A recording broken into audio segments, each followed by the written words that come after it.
Indian polity की शुरुआत हम फंडामेंटल राइट से करेंगे। तो फंडामेंटल राइट भारतीय संविधान के पार्ट 3 में मेंशन है। और पार्ट 3 के किस आर्टिकल में? आर्टिकल 12 से लेके 35 तक। कहाँ से इंस्पायर है? तो इंस्पायर्ड फ्रॉम यूएसए के बिल ऑफ राइट से। बिल ऑफ राइट से। अब क्वेश्चन ये उठता है कि बिल ऑफ राइट से ही क्यों इंस्पायर है? बिल ऑफ राइट से ही क्यों इंस्पायर है? ऐसा क्या है उसमें? तो इसका पहला कारण तो हिस्टोरिकल इन्फ्लुएंस ही बोल सकते हैं। Historical influence. अमेरिका की स्वतंत्रता और डेमोक्रेसी की सफलता ने भारतीय नेताओं को प्रेरित किया। पहला रीजन ये हो गया, हिस्टोरिकल इन्फ्लुएंस। दूसरा है individual liberty. Individual liberty. Bill of rights में बोलने की आज़ादी, means freedom of speech, religion, equality, इस तरह के बहुत से अधिकार भारत के लिए ज़रूरी थे, इसलिए ये इंडिविजुअल लिबर्टी हो गया। फिर है लीडर्स इन्फ्लुएंस। लीडर्स इन्फ्लुएंस, इसमें हम बोल सकते हैं कि जैसे डॉक्टर बी आर अम्बेडकर जो अमेरिका में भी पढ़े थे, उन्होंने बिल ऑफ राइट्स की क्लैरिटी को सराहा था और उसकी तारीफ़ की थी बिल ऑफ राइट्स की। एक रीज़न हो सकता है strong legal framework. Strong legal framework, इसमें हम बोल सकते हैं कि भारत की डाइवर्सिटी और सोशल इनइक्वालिटी के लिए मजबूत जस्टिसिएबल अधिकार चाहिए थे, इसलिए बिल ऑफ राइट्स को प्रेरणा स्रोत माना गया। नेक्स्ट है Indian adaptation.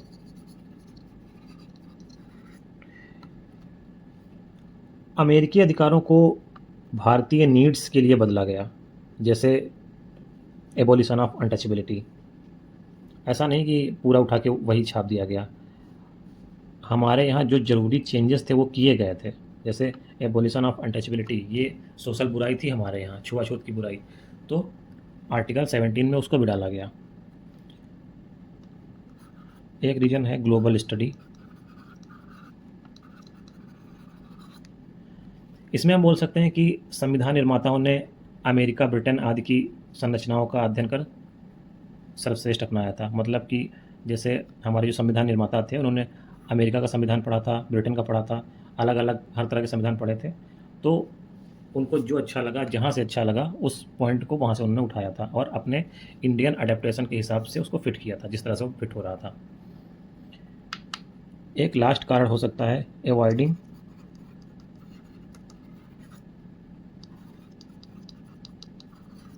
Colonial legacy. British model में बिल ऑफ राइट्स नहीं था, इसलिए अमेरिकी मॉडल चुना। तो ये लास्ट पॉइंट भी काफ़ी इंपॉर्टेंट है। पार्ट 3 ऑफ इंडियन कॉन्स्टिट्यूशन, जिसमें फंडामेंटल राइट है, इसको मैग्ना कार्टा ऑफ इंडिया बोलते हैं। मैग्ना कार्टा ऑफ इंडिया बोलते हैं। पहली बात तो मैग्ना कार्टा का मतलब समझ लेते हैं। मैग्ना मीन्स होता है ग्रेटेस्ट, ये लैटिन वर्ड है, और कार्टा का मतलब होता है charter, means greatest charter. Means part 3 को मैग्ना कार्टा ऑफ इंडिया इसलिए बोलते हैं क्योंकि पार्ट 3 में नागरिकों को बोलने की आज़ादी, means freedom of speech, freedom of equality, means बोलने की आज़ादी, समानता और जीवन, मीन्स लाइफ जैसे अधिकार देता है, जैसे मैग्ना कार्टा ने 1215 में व्यक्तिगत स्वतंत्रता की रक्षा की थी। ये स्टेट्स पर चेक एंड बैलेंस, स्टेट पर चेक लगाता है। जैसे मैग्ना कार्टा की तरह भारत सरकार पर या सरकार पर भाग 3 मनमानी आर्बिट्रेरी पावर को सीमित करता है। जुडिशियल प्रोटेक्शन, जुडिशियल प्रोटेक्शन इसका एक रीजन दे सकते हैं। ये अधिकार कोर्ट में इन्फोर्सेबल होते हैं। जैसे मैग्ना कार्टा ने कानून के शासन मीन्स रूल ऑफ लॉ की नींव रखी। सील्ड फॉर द सिटीजन्स होते हैं ये, है ना। तो ये सारे कारण हैं कि इसको हम मैग्ना कार्टा ऑफ इंडिया क्यों बोलते हैं। क्योंकि सिंपल सी बात है कि मैग्ना कार्टा किस लिए आया था। मैग्ना कार्टा एक तरह का चार्टर था किंग जॉन के बीच में, king John of England and nobles के बीच में। तो ये चार्टर था। इसमें पहली बार मोनार्की पर लिमिटेशन लगाई गई थी। मोनार्की पर पहली बार लिमिटेशन लगाई गई थी। इसीलिए ये इतना ज़्यादा इम्पोर्टेंट है। क्योंकि फंडामेंटल राइट में क्या करते हैं, फंडामेंटल राइट में भी हम सरकार के ऊपर लिमिटेशन ही लगाते हैं ना। इसीलिए इसकी तुलना जो फंडामेंटल राइट है जो पार्ट 3 में है, इसकी तुलना हम मैग्ना कार्टा से करते हैं। मैग्ना कार्टा क्या था? तो Magna carta comprehensive list of justiciable fundamental right था। मैग्ना कार्टा क्या था? ये comprehensive list of justiciable fundamental right है। अब जस्टिसेबल वर्ड बार बार आएगा। जस्टिसेबल का मतलब होता क्या है? जस्टिसेबल का मतलब होता है जो चीज़ें कोर्ट के द्वारा सुनी जाती हैं या जो मैटर कोर्ट के द्वारा हैंडल किए जाते हैं उनको जस्टिसेबल बोल सकते हो। ये लेमैन लैंग्वेज है, मैंने आपको बिल्कुल सिंपल तरीके से समझा दिया। इसका और भी एक्सप्लेनेशन हो सकता है, लेकिन यही सबसे सिंपल एक्सप्लेनेशन है। अभी के लिए इतना जान लो, फिर इसको हम आगे डिस्कस करेंगे। अब जो इंडियन फंडामेंटल राइट है, मतलब जो इंडियन कॉन्स्टिट्यूशन में जो फंडामेंटल राइट्स हैं और जो अदर कंट्री में फंडामेंटल राइट हैं या इंक्लूडिंग यूएसए में फंडामेंटल राइट हैं, तो इंडिया का जो फंडामेंटल राइट है वो मोर इलेबोरेट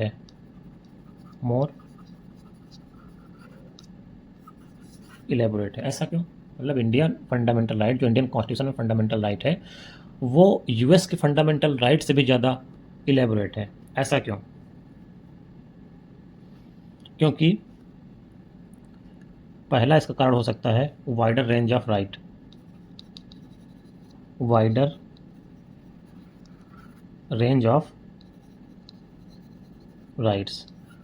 तो अगर इंडियन कॉन्टेक्स्ट में बात करें तो भारत के भाग 3 मीन्स पार्ट 3 में 6 जो श्रेणियां हैं फंडामेंटल राइट की, उसमें आर्टिकल 12 से 35 शामिल हैं। उसमें इक्वालिटी, फ्रीडम और शोषण के विरुद्ध अधिकार, freedom of religion, cultural and educational rights, constitutional remedy, ये सब है। काफ़ी विस्तृत लिखा हुआ है। लेकिन वहीं जो अमेरिकन साइड का फंडामेंटल राइट है वो बिल ऑफ राइट को ही दिखाता है। जो 10 प्राथमिक अमेंडमेंट्स हुए थे सिविल लिबर्टीज़ को लेके, स्पीच को लेके, मतलब बोलने की आज़ादी को लेके, रिलीजन को लेके, हथियार रखने को लेके, सिर्फ वही चीज़ें हैं। लेकिन हमारा जो पार्ट 3 है वो काफ़ी ज़्यादा एलेबोरेट है। पहला तो अंतर ये हो गया। दूसरा अंतर सोशियो इकोनॉमिक डायमेंशन हो सकता है। सोशियो इकोनॉमिक डायमेंशन में जैसे भारत के मौलिक अधिकार सामाजिक सुधारों को संबोधित करते हैं। जैसे आर्टिकल 17 है। आर्टिकल 17 क्या है? Abolition of untouchability.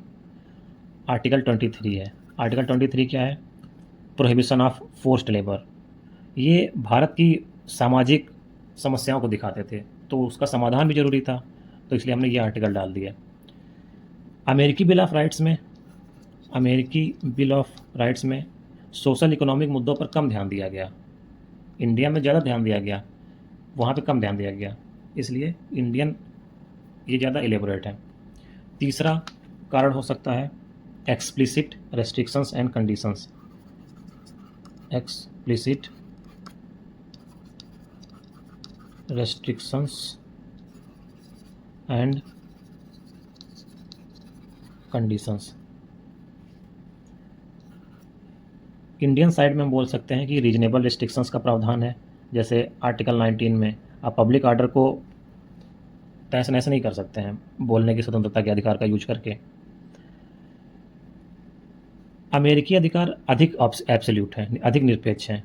जैसे फर्स्ट अमेंडमेंट में बोलने की आज़ादी पर कम स्पष्ट सीमाएं हैं, लेकिन इंडिया में रीजनेबल रिस्ट्रिक्शंस हैं। नेक्स्ट बोल सकते हैं राइट टू कॉन्स्टिट्यूशनल रेमेडीज़। हमारे यहाँ पे आर्टिकल 32 डाल दिया गया है। आर्टिकल 32 क्या कहता है? आर्टिकल 32 के माध्यम से आप सीधे सुप्रीम कोर्ट जा सकते हैं। अगर आपके मौलिक अधिकारों का हनन हो रहा है, वायलेशन हो रहा है, तो आप सीधे सुप्रीम कोर्ट जा सकते हैं और बोल सकते हैं कि हमारे फंडामेंटल राइट का हनन हो रहा है। बी आर अम्बेडकर ने तो इस आर्टिकल को heart and Saul of the constitution भी कहा था। इतना महत्वपूर्ण ये आर्टिकल है। वहीं अमेरिकन साइड की अगर बात करें तो बिल ऑफ राइट्स में ऐसा कोई स्पष्ट प्रोविज़न नहीं है। इसलिए हम बोल सकते हैं, इन सारे चीज़ों को इकट्ठा अगर हम देखें, हम बोल सकते हैं कि जो fundamental right in our constitution are more elaborate than those found in the constitution of any other countries in the world including USA. Fundamental rights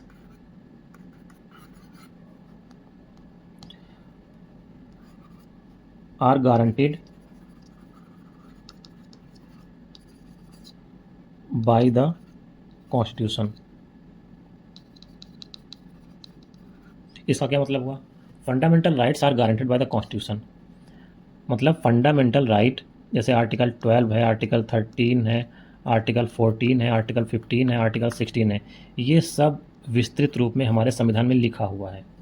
हमारा संविधान खुद इन आर्टिकल्स को लिखता है और ये फंडामेंटल राइट हैं। इसीलिए क्योंकि ये आर्टिकल हमारे संविधान में लिखे हुए हैं, इसलिए कहा जाता है कि हमारा संविधान इनको गारंटी देता है। अगर आपका कोई अधिकार ब्रीच करता है तो संविधान आपको बचाने के लिए खुद आएगा, बोलेगा कि देखो ये आर्टिकल हमारे संविधान में हमारे पेज में खुद लिखा हुआ है ये आर्टिकल, और ये एक प्रूफ है। मैं constitution, supreme law of land, इसे गारंटी देता हूँ, इसे गारंटी लेता हूँ कि ये फंडामेंटल राइट इस इंडिविजुअल का ब्रीच नहीं होना चाहिए। ठीक है, इसीलिए बोला जाता है कि fundamental right is guaranteed by the constitution of India and protected by the constitution of India. Fundamental right जो होते हैं, fundamental rights are meant for promoting the ideal of political democracy. अब पॉलिटिकल डेमोक्रेसी क्या होती है? Political democracy means जैसे freedom of equality, मतलब equality को प्रमोट करना, जस्टिस इंश्योर करना, गवर्नमेंट की अकाउंटेबिलिटी तय करना,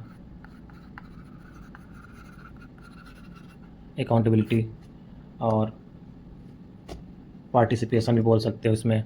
पार्टिसिपेशन हो गया। इंडिपेंडेंट इंस्टीट्यूशंस, तो इस तरह से बहुत हो जाएंगे, पॉलिटिकल डेमोक्रेसी के अंतर्गत सब आएंगे। मीन्स जो पॉलिटिकल वैल्यूज़ को फॉलो करते हैं। फंडामेंटल राइट और क्या करते हैं? तो फंडामेंटल राइट प्रिवेंट करते हैं, क्या प्रिवेंट करते हैं? इस्टेब्लिशमेंट ऑफ अथॉरिटेरियन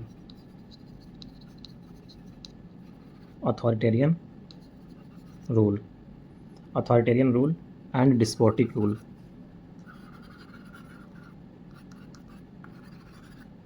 है ना, फंडामेंटल राइट अथॉरिटेरियन रूल और डिस्पोटिक रूल को इस्टेब्लिश होने से रोकते हैं। क्यों रोकते हैं? क्योंकि आप क्वेश्चन पूछते रहोगे। फंडामेंटल राइट क्वेश्चन पूछने का भी अधिकार देता है ना, तो आप क्वेश्चन पूछोगे सरकार से तो सरकार तानाशाही नहीं बन पाएगी।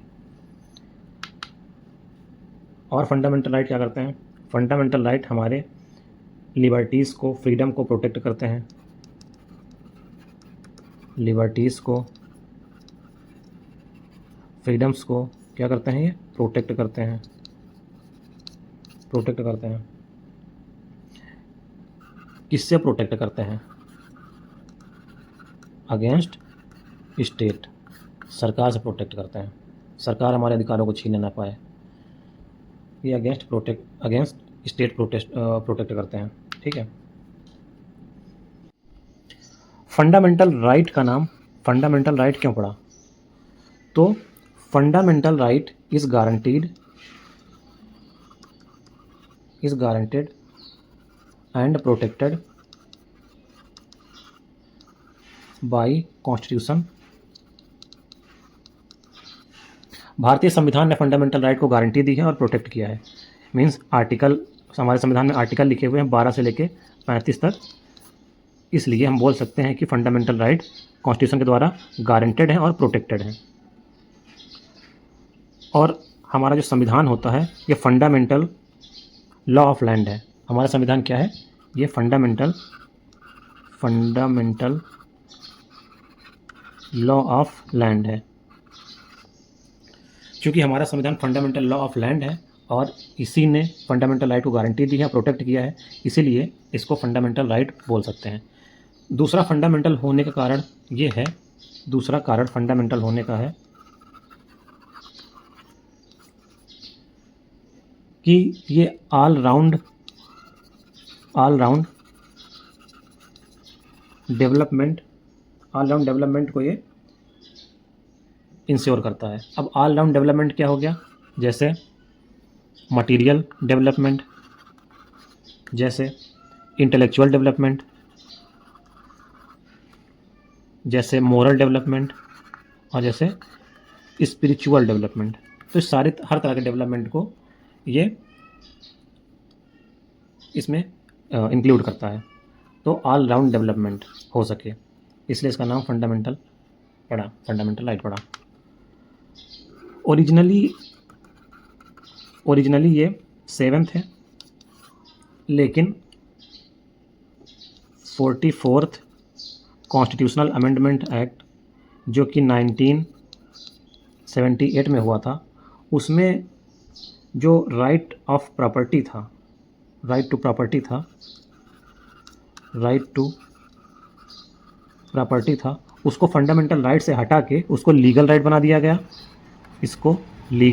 दिया गया, और इसको आर्टिकल 300A में डाल दिया गया, पार्ट 12 में। ओरिजिनली 7 थे, लेकिन अब 6 बचे हुए हैं। इस समय फंडामेंटल राइट 6 हैं।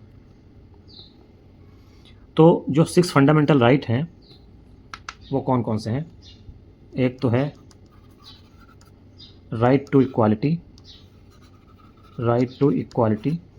आर्टिकल 14 से आर्टिकल 18 तक। फिर दूसरा है right to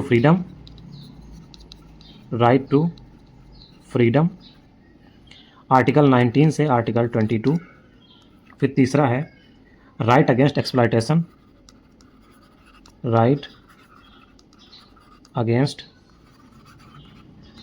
exploitation, article 23 to article 24। फिर 4th number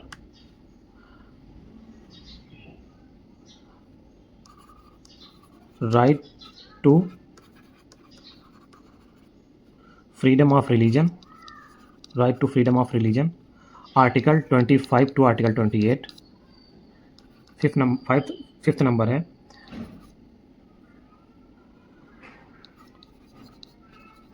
cultural and educational rights, ये आर्टिकल 29 और आर्टिकल 30 में है। बाकी जो 6 नंबर पे आर्टिकल 31 था, मीन्स राइट टू प्रॉपर्टी था, उसको हटा दिया गया। जो 6 नंबर पे राइट टू प्रॉपर्टी था आर्टिकल 31 में, इसको डिलीट कर दिया गया। नंबर 7 पे राइट टू कॉन्स्टिट्यूशनल रेमेडीज़, ये आर्टिकल 32 में है। इन सबको हम बारी-बारी से डिटेल से डिस्कस करेंगे।